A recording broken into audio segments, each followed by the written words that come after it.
15 থেকে 30-এর মধ্যে মৌলিক সংখ্যাগুলোর যোগফল কত? এখানে অপশনে দেওয়া আছে 88, 78, 87, 65। চারটা অপশনের মধ্যে কোন অপশনটি সঠিক হবে সেটা আমাদেরকে জিজ্ঞাসা করছে। তা আমরা একটা বিষয় প্রথমে খেয়াল করব, যেহেতু এখানে প্রশ্নে বলছে 15 থেকে 30-এর মধ্যে মৌলিক সংখ্যাগুলোর যোগফল, এখানে যোগফল জানতে চাওয়া হয়েছে, বলছে 15 থেকে 30-এর মধ্যে। তার মানে আমরা একটা বিষয় এখানে নির্ণয় করতে হবে, সেটা হলো 15-এর মধ্যে 30-এর মধ্যে কয়টি মৌলিক সংখ্যা আছে। তো 15-এর পর এবং 30-এর মধ্যে কয়টি মৌলিক সংখ্যা আছে সেটা কি কি? সেটা হলো দেখেন 15-এর পর আছে 17 একটি মৌলিক সংখ্যা, যোগ এরপরে আছে কত 19 আর একটি মৌলিক সংখ্যা, এরপরে আছে কত 23 আর একটি মৌলিক সংখ্যা, এরপরে আছে 29 আর একটি মৌলিক সংখ্যা। তার মানে এখানে টোটাল 4টি মৌলিক সংখ্যা আছে। এবারে 4টি মৌলিক সংখ্যার যোগফল নির্ণয় করতে পারবেন খুব সহজে।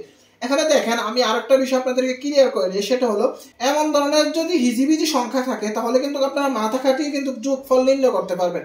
কিভাবে যোগ করবেন দেখেন, মূলত প্রথমে দেখেন এখানে 17 আছে আর এখানে 23 আছে, এই দুইটা মিলে যোগফল কত হয়? এই দুইটা মিলে যোগফল অটোমেটিক 40 হয়ে যায়। দেখেন 40 নির্ণয় করে ফেললাম। আর এখানে আছে 19, এখানে আছে 29, তাহলে এটাকে আপনারা মনে মনে ধরবেন 20, এটাকে ধরবেন 30, 50। এবার 50 থেকে এখানে 1 কম, এখানে 1 কম, তো 2 বিয়োগ করেন, 2 বিয়োগ করলে 48 থাকে। খুব সহজে তো নির্ণয় করতে পারলেন। তো 40 আর 48 যোগ করলে কত হয়? 88 হয়।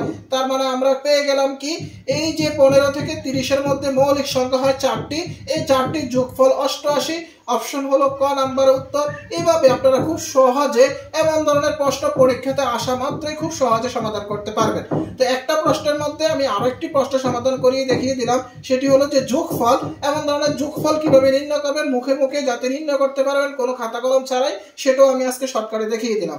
যে প্রথমত আপনারা একটা বিষয় খেয়াল করবেন যে এখানে 17 আছে, এখানে 23 আছে, তার মানে দুইটা মিলে 40, আর এখানে 2 কম 50 থেকে, তার মানে 48। 40 আর 48 যোগ করলে হয় 88, তার মানে উত্তর হবে 88। এইভাবে আপনারা খুব সহজে মুখে মুখে এমন ধরনের প্রশ্নগুলো সমাধান করতে পারবেন।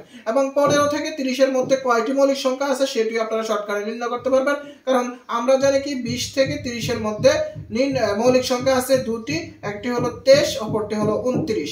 এবং 15 থেকে 30-এর মধ্যে মৌলিক সংখ্যা আছে দুটি, একটি হলো 17 আর একটি হলো 19। এভাবে আপনারা এই 4টির মধ্যে যোগফলগুলো নির্ণয় করবেন এবং সহজে সমাধান করে ফেলবেন। এখন আমি যদি আপনাকে কোশ্চেন করি যে 5 থেকে 30-এর মধ্যে মৌলিক সংখ্যাগুলোর যোগফল কত, অবশ্যই কমেন্টে জানিয়ে যাবেন। সবাই ভালো থাকবেন। আসসালামু আলাইকুম ওয়া রাহমাতুল্লাহ।